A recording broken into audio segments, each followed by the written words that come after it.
There it goes. Okay, welcome everyone to the NNP Symposium. If you are joining us live, we're glad to have you back.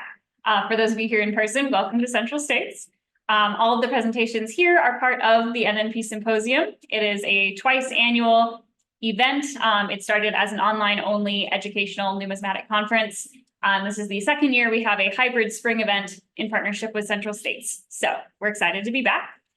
We are sponsored by EPNUS, the Eric P. Newman Numismatic Education Society. So we're grateful to them. And we're going to get started. So for this presentation, we are joined by Pat Flynn. I'm going to make it a little bit bigger on the screen here. There we go. With Running a Successful Coin Club Part 2. He presented the first part with us in the past, but I believe we should be recapping most of the things from that one. So no worries if you missed Part 1. He is the president of the Fairfax Coin Club in Northern Virginia. So Pat, I believe that's it for me, and I'll let you take it away. Great. Thanks, Leanna. I appreciate it. And thank you for all your help in getting this put together for the second year in a row. So I am excited. Again, this is my second year speaking. If you missed last year, I am going to summarize everything that we covered last year and then do some great add-ins that we did not cover and some new things that have happened. I am president of the Fairfax Coin Club. Hang on, sorry. I think I missed it. Okay, there it goes.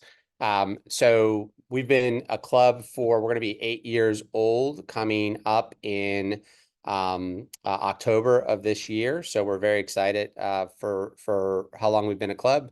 So my overview for today is defining your purpose to start a coin club, laying out the groundwork to succeed, finding active members, keeping the energy up at the meetings, and then evaluation and adaptation throughout. So here's a little introduction. So we started our club in 2017. We started it with 3 founding members. It was myself, a mom who I had met in my son's Boy Scout troop. We had a conversation one day, you want to start a coin club? At the time, I was kind of like, I don't know that I need a second job, but sure, why not? There was a need in our area. We had some clubs, but not the club that we were looking to create. So there was definitely a need. And then we met a retired CPA who has been very instrumental in terms of all the accounting and numbers thing for the club throughout the year. Currently, we're at 179 members. Last year when I presented, we were just under 170. I think we're actually at 169 last year. 115 we would categorize as currently active. So that means that they're either showing up for meetings, paying their dues, part of certain, maybe they're not at every meeting, but they're definitely involved. We see them at coin shows. So that's kind of how we would identify an active member. Of our members, 11 are actually female. So we've got good diversity within our group. And then we have 11 YN memberships. 16 YN memberships. And again, the whole purpose of starting this was really about giving back to the YN community, which we've been very successful over the years. Our meetings are held monthly on the second Tuesday, always at the same time. People start showing up around 6:30 and we end at 9.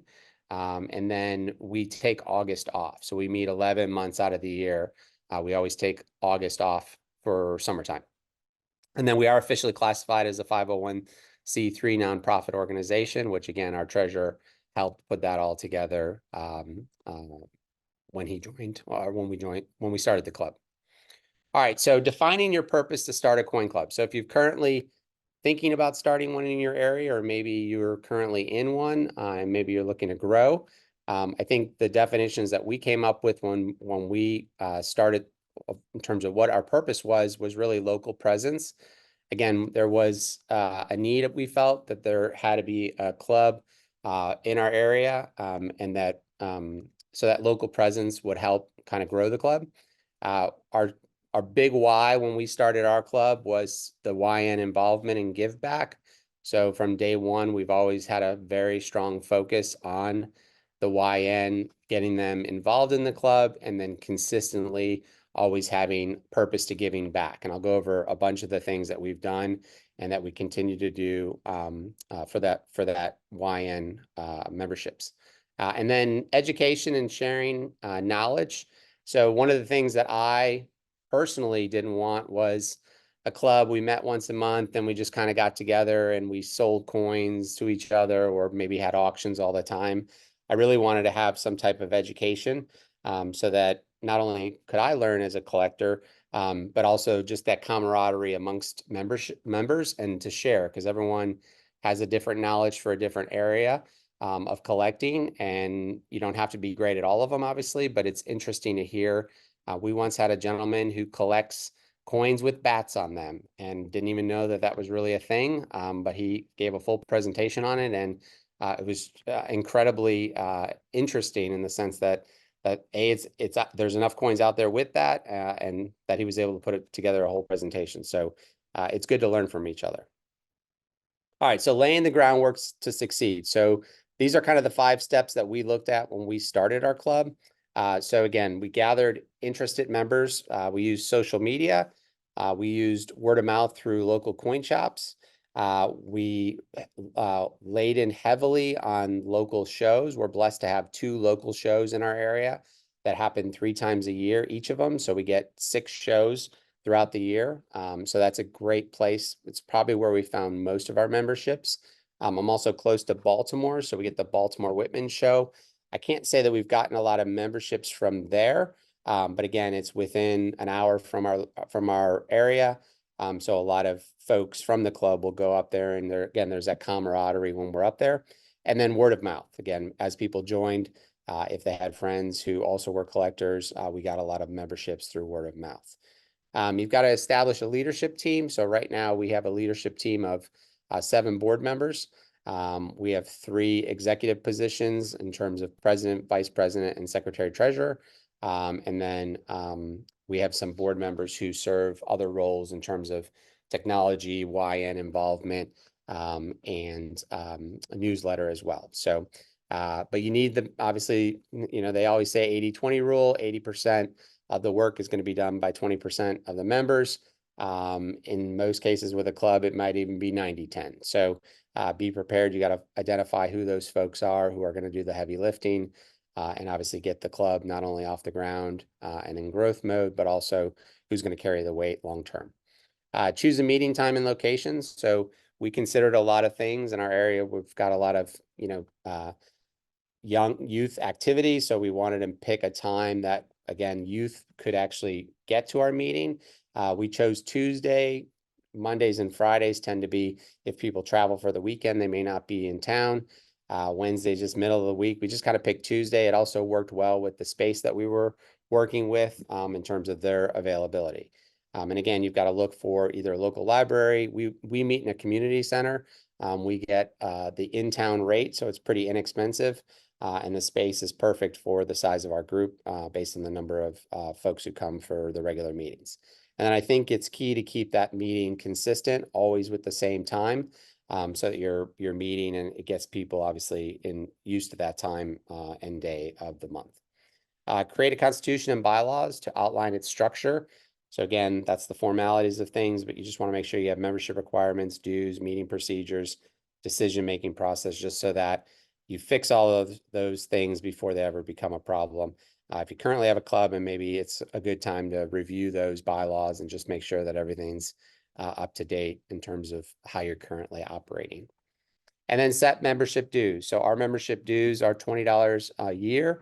Some may think that that's high or low, depending on what area. We're close to Washington, D.C., Northern Virginia. So I would say in our area, we're a bigger metropolis kind of area. So we felt that $20 a year was more than fair for memberships. We've never raised them since 2017. So we've been good in terms of making sure we build our capital and reserves from those dues. And then other income that we make through raffles, auctions, they kind of cover our expenses. So our expenses would be our meeting space, refreshments, things like that. So again, you should look at your dues as just building your capital and reserve. And then you should look at other income from other activities that you're doing to kind of cover those expenses. All right, finding active members. So again, I said local coin shows. It's our best advertising space by far. And I told you how we are fortunate to have at least 6 local shows a year. We have offered at both of those shows to run their kids program. In exchange, they give us a table at the show for free. So it gives us that exposure. We can put our sign up. We have club members who volunteer to work that table during the event. So that if anyone comes and has questions, they want applications, they want to actually sign up right there and then, it gives us that opportunity. And then we always do their YN kid program. Normally it's Saturday morning, the first day of the show. That second picture there is a sign we recently made. It's a banner sign to attract kids and let kids who come into the coin show know that there is a program.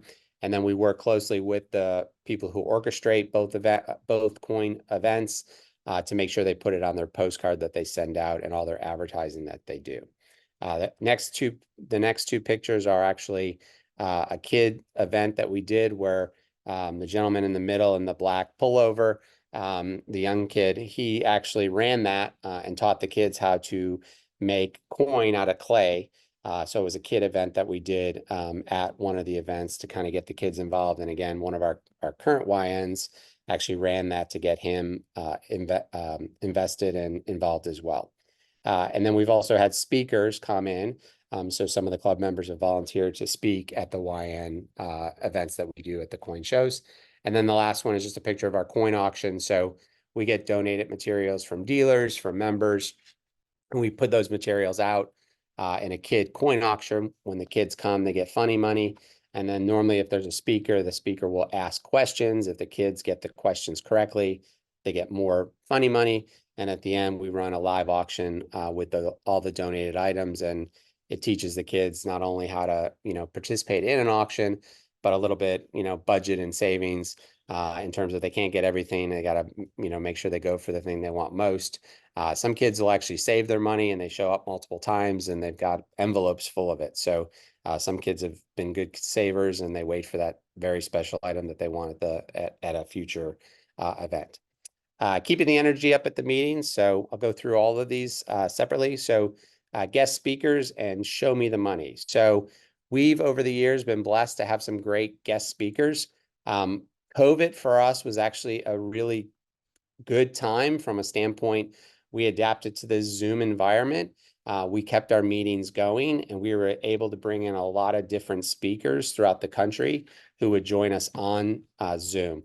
One of our big speakers that we had was Christine Carset with Stacks, who actually came in and she was at the Baltimore show anyway.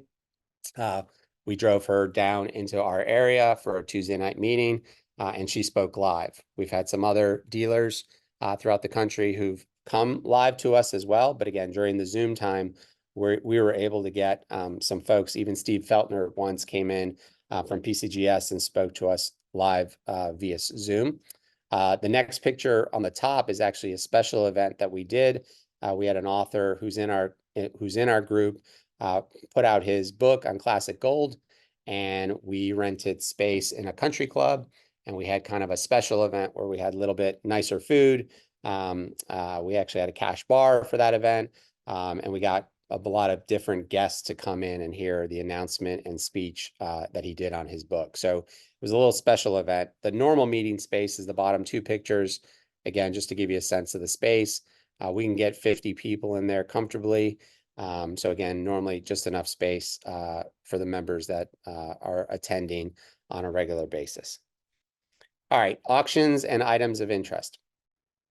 So we do auctions every other month. So the way we run is we will do auction speaker, auction speaker, auction speaker. So we'll have auctions every other month. We have members who obviously put in their items. We have a auction person who's in charge of gathering the items, reviewing the items, setting up the auction sheet and the flow of that auction. We're up to about 80 items per auction every month. That's about the max that we can do within our allotted time. We've tested a little bit more and it didn't go well, and we've had less in the past, but right around 80 is about where we are. I know some coin clubs do a lot more, but we feel that for our speed and what we're trying to accomplish, 80 is about the sweet spot. So you picture of our auctioneer who runs that auction. And then again, some folks looking at the items prior to the auction. And then twice now, over the years of the club, we've done book bonanzas. So we've actually had people come in and bring books that they've got that they want to donate or sell. So it's kind of a we sell some books, but we also then have leave a book, take a book kind of table. So if people want to get rid of certain books from their library, but they want new books, they're able to kind of bring some books in to donate and then take some books that other people have donated. We've had some authors come in, sign books, which has been pretty exciting over the years as well. And then on a regular basis, people are normally bringing in their old magazines or catalogs that they're cleaning out. And again, folks are taking those. Those are normally free. We've got a table out at most of the meetings for that as well. All right, coin games and to test knowledge with prizes. So here's a quick picture to the right of the slide that we use. So one of our members, his daughter, is very talented in putting together our games. So they normally have a theme of either Wheel of Fortune, Jeopardy. We've even now moved into Name That Coin Tune. So if there's a reference to money or coins or cash in a song, we play the music without the words, and we try to get folks to guess what that is as well. The money at the bottom is we've created our own club money. So we've got dollar bills, which actually has me featured on it. The $5 bill has our treasurer featured on it. And then the $2 bill, which is very recent, features one of the founding members as well. So the three of us are on our money. We had actually one of our YNs who created this. They're in the size of the large bills, and it's been fun for the club. So we give those out at prizes, and they can use those to buy either raffle tickets and or auction items. I call it club cash. And then we have a club medal, which is to the left. Club medal was created a couple years ago. We actually found a company that would give us back the dies. So we have the dies. So if we ever wanted to make future club medals, we could. So we give those out as prizes as well. Every member got one when we first got them. The idea is to obviously like challenge tokens to hand those out if you see someone else who might be interested. And the saying on the back was actually, we had a contest to create the backside of the medal. And it was a combination of one of the YN members and one of the other members. We liked both of their ideas. We put them together to brainstorm, and this is what they came up with. So obviously it's the state of Virginia, where we're located there, Fairfax. And then the saying means our partners are learned. So basically that we're giving back to each other and learning from each other. So that's how we chose that. All right, finally, attractive raffle prizes. I don't think I have a slide for this one, but just basically we try to give away, we give away 2 raffle prizes per meeting. They're normally a 1-ounce silver round, either an eagle or some type of silver round. Sometimes they're foreign, sometimes they're some of the third-party market bullion coins as well. We have tried gold in the past. We've not been very successful with that. We treat that as we have to sell a minimum number of tickets. We normally break pretty well, just over even. So we've not done that consistently, just from a standpoint. It's not been super successful for us. But again, it could work in your club if you wanted to try that as well. All right, adapt, evaluate and adapt. So I think it's important as you work through your club and membership to constantly ask for feedback. We try to do that as often as possible, especially if we're having a board meeting, which we meet about every 2 months. We try to we do get together every 2 months. But prior to that, we always ask for any feedback so that we can bring that to the board and discuss that again at those regular board meetings. We do our best to keep the information fresh and basically what the membership wants. So we're constantly taking polls of that membership to see what are they looking for. And I'm going to talk about an idea that came out of that towards the end of something that we're doing for the first time actually, it's the next thing. So we recently added a board show versus an alternating auction month. So in June, and we had our board meeting last night, actually. In June, we will, instead of having an auction, we're going to have an active board show that's going to be for members only. We've got up to 30 members who can basically be dealers at a coin show. We're going to pair them up with experience versus someone who's never done it.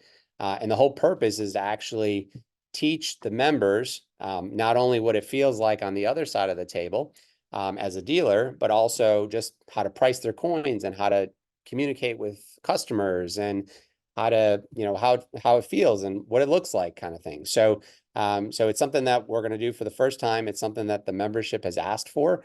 They're pretty excited about it.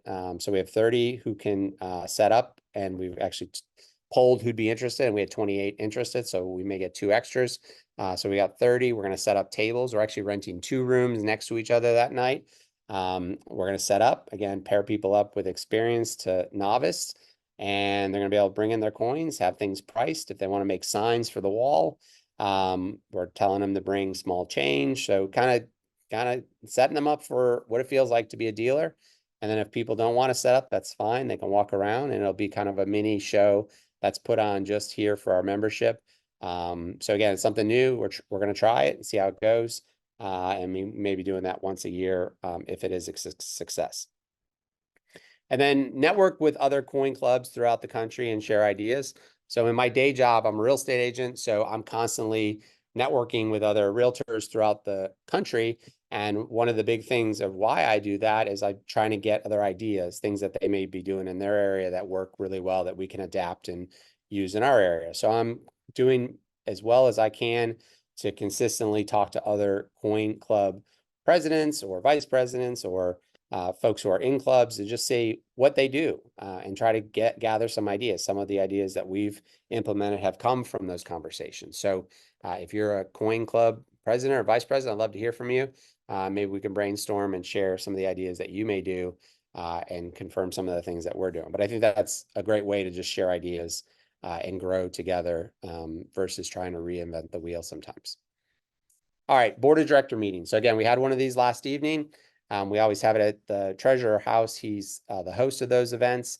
Once a year, we do get together for a board dinner. We feel that once a year, we can kind of treat ourselves. We limit it to $25 per person. We actually meet at that country club where we had that special meeting. One of our members is actually a member there. So we'll get dinner together.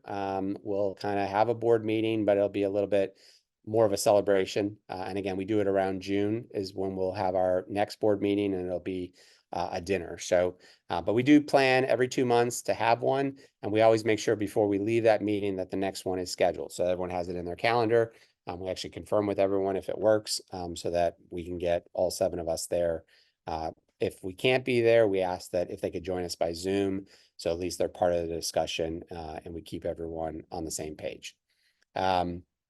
Have a commitment from the board members to be present, again, even if they join virtually. And then we always have an agenda and we work off it so that we can keep those meetings as productive as possible. We normally meet around 6:30 and we're normally done around 8:30. So it's a 90-minute meeting, maybe 2 hours, depending on what last night was almost 2 hours because we had the June event to talk about for the board. So we had a lot of decisions and planning to do for that event. And then our goal as a board is always to come away with at least one new idea or a change just for the club. Again, something positive so that we can move forward with at least one change or upgrade or new idea from those meetings. All right, here are a couple recent additions that we've done for our club. So I think last time when I presented, we had just started our PayPal account. I know that sounds crazy, but people were asking how they could pay.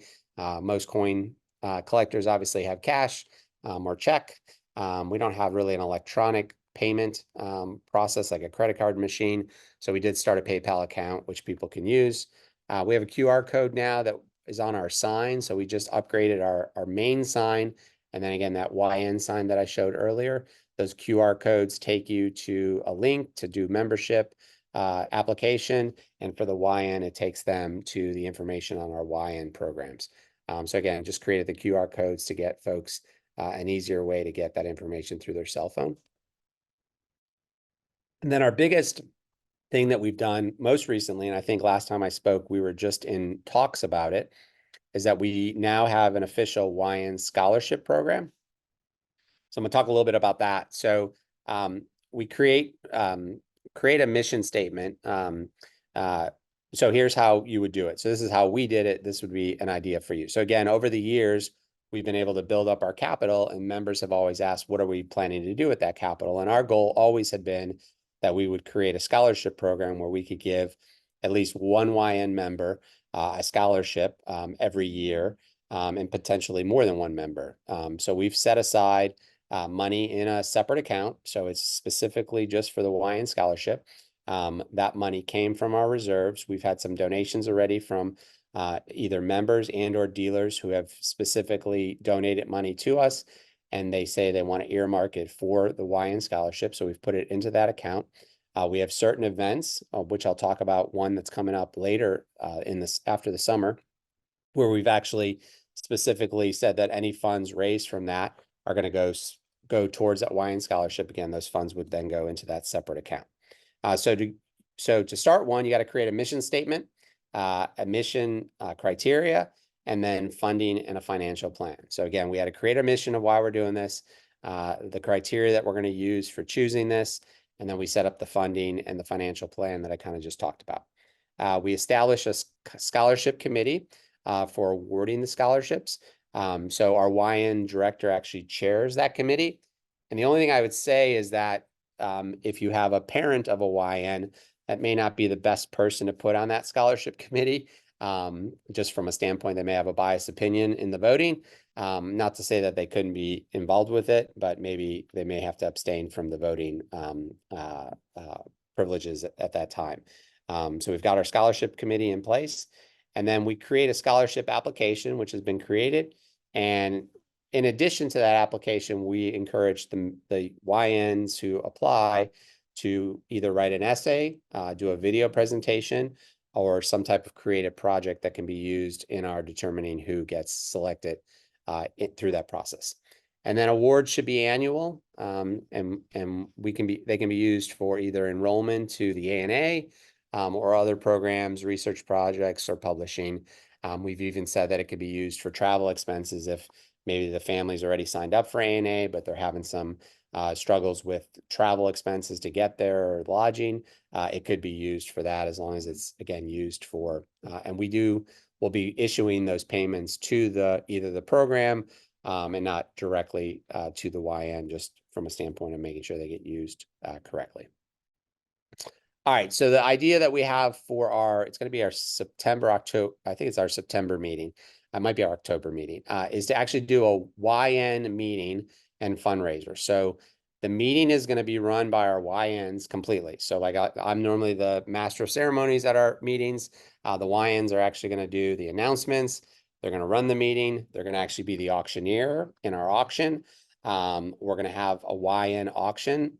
So where all of the items in that auction are going to be donated. So no matter whatever sells in that auction, it's not a member's coin that they're going to get paid for. It's going to be something that was donated. So we're asking right now at the local shows, we've been asking the local dealers, can they donate items that we can donate for this program?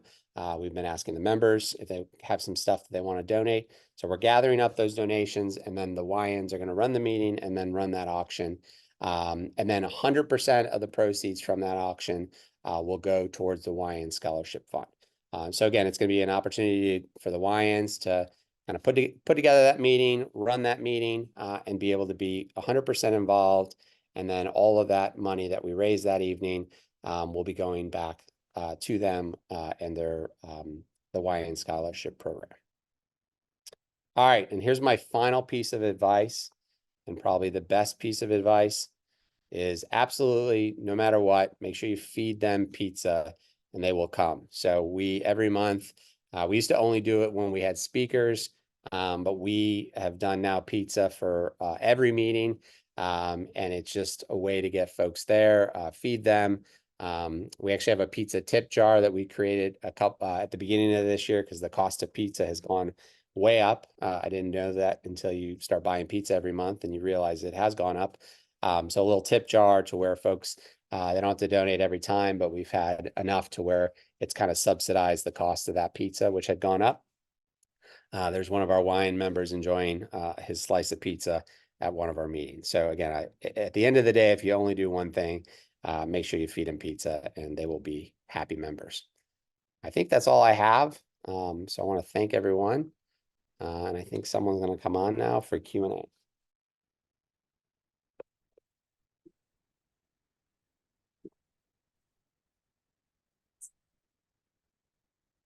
There we go. Yes, hello. Okay. So I'm going to have you go ahead and stop the screen share. It should be a red stop share button at the top of your screen. Done. Great. Okay. Get that full screen again in the room. Okay. Then we're going to open it up for questions. So if you're online, just click on the Q&A button at the bottom of your screen and you can send them in there. If you're in the room, we'll ask. So I know one came in online during the presentation, so we're going to start off with that one. Len, if you could read that one out. Yeah, so first question, while you attend 6 shows a year, if you had discussions regarding hosting a show and using the proceeds from the fees charged to the dealers to provide members additional resources such as read books, travel, or speaker honoraries. Did that come through clearly? It did. I didn't understand the question though. Oh, so the question was, have you considered, hosting your own show? Okay. There you go. There you go. I got it now. We have talked about it. One of the struggles for us with that idea is that we would then be competing with 2 of the, never bite the hand that feeds you. So 2 of our biggest supporters are the people who run those 2 shows, and they've asked us to run their YN program.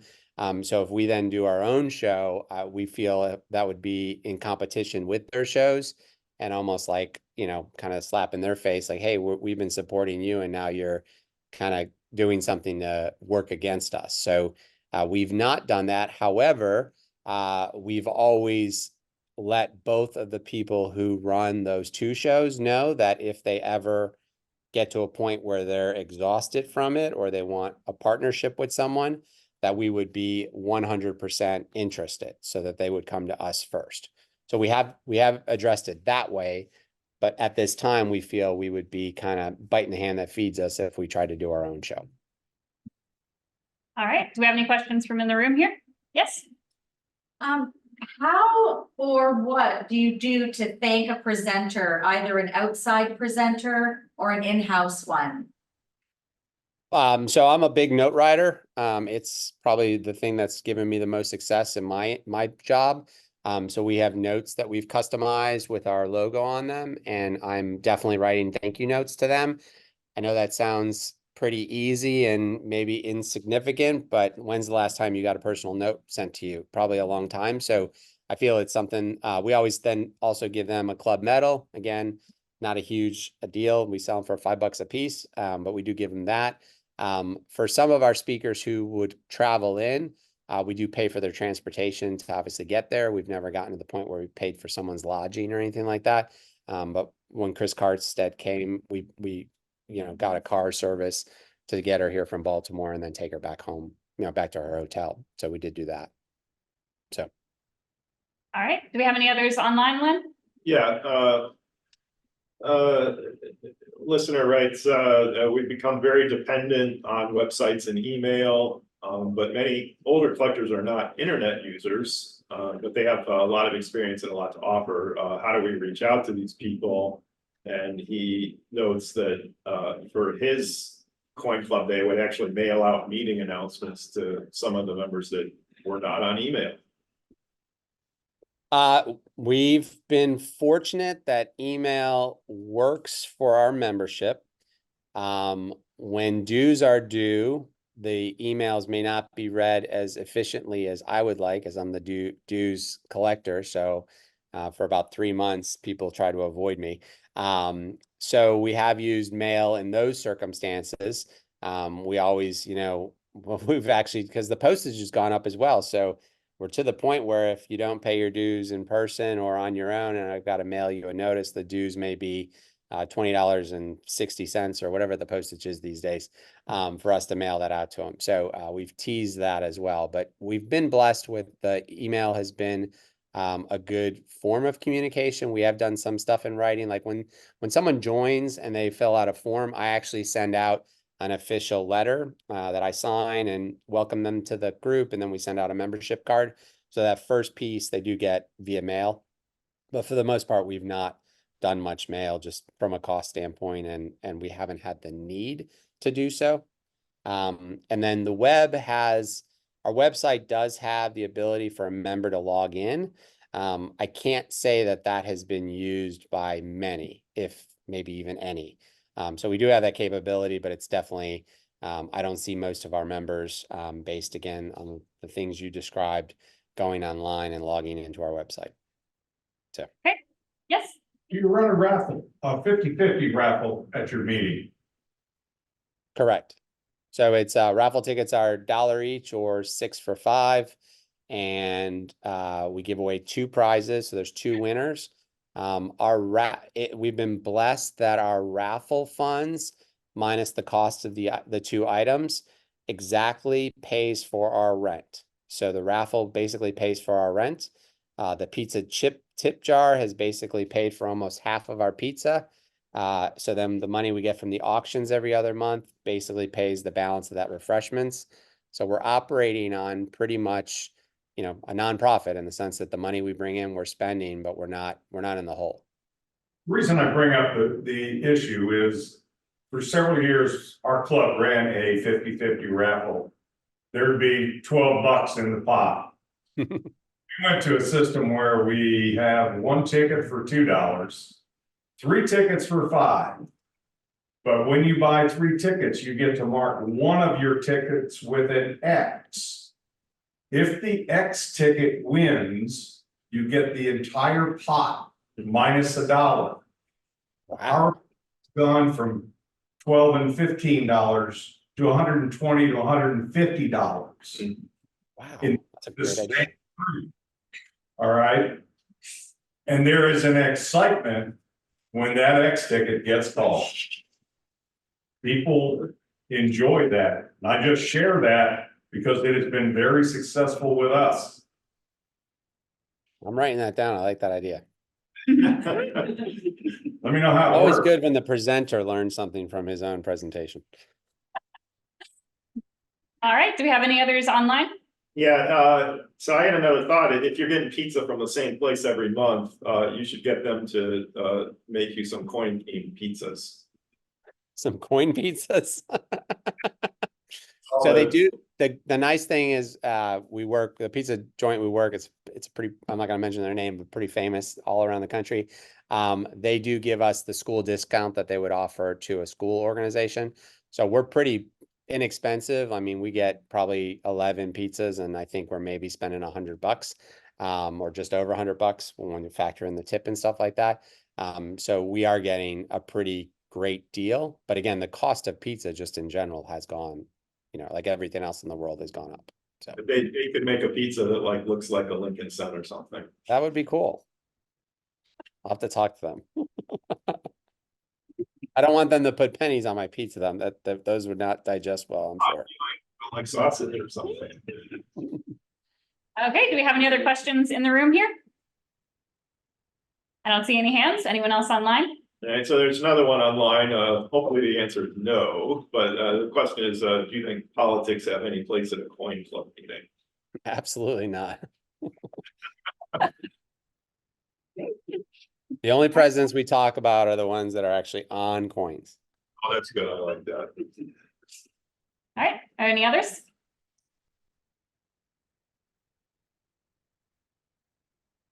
there anyone else online with a question? Nothing else online. Okay, then I think that's gonna wrap us up. Thank you so much, Pat, for coming back. It's been a pleasure to have you again. Thank And you. who attended, thank you very much. All of these presentations are being recorded and the recordings will be available in about 2 to 3 weeks on the Newman Numismatic Portal as well as YouTube.